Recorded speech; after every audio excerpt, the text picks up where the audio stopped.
Përshëndetje.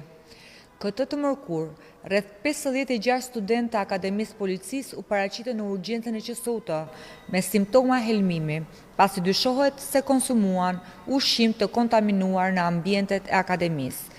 Komplikacionet nisën pas konsumimit të vaktit të drekës, duke vënë në rrezik jetën e të rinjve. Nuk është hera e parë që helmime masive ndodhin në institucione publike, ku viktima bëhen student, fëmijë apo qytetarë të tjerë të pafajshëm. Dhe shkaku i vërtet i këtij helmimi nuk është vetëm ushqimi kontaminuar, por vetë shteti. Janë ministra, drejtorë dhe zyrtarë të tjerë që kanë kthyer tenderat publik në mekanizëm grabitje dhe pasurimi personal.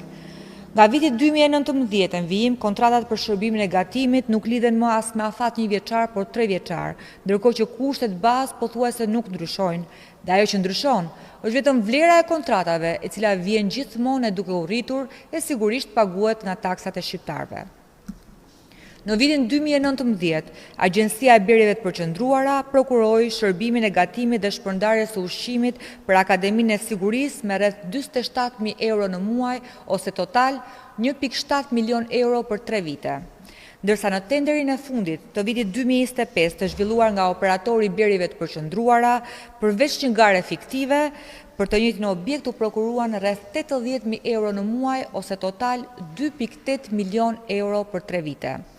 Pyetja është e thjeshtë: ku shkuan milionat shtesë të shqiptarëve, kush përfitoi nga fryera me gati 70% të këtyre kontratave, apo përdoren këto tendera si skema korruptive për të mbushur xhepat e ministrave, drejtorëve dhe të tjerëve zyrtarë të Edi Ramës, ndërkohë që studentëve u jepet ushqim i cili i çon në spital? Partia Demokratike kërkon hetim të plotë dhe transparent të këtij skandali për fshirë përgjegjësi penale dhe administrative për çdo që është pjesë e kësaj afere. Ndaj sot ftojmë të gjithë qytetarë shqiptarë në orën 19 përpara kryeministrisë për të protestuar kundër këtij regjimi që po vjedh, po varfëron, po zhvat e po shtyp si dhe vë në rrezik jetën tonë edhe të gjithë qytetarëve shqiptarë. Faleminderit.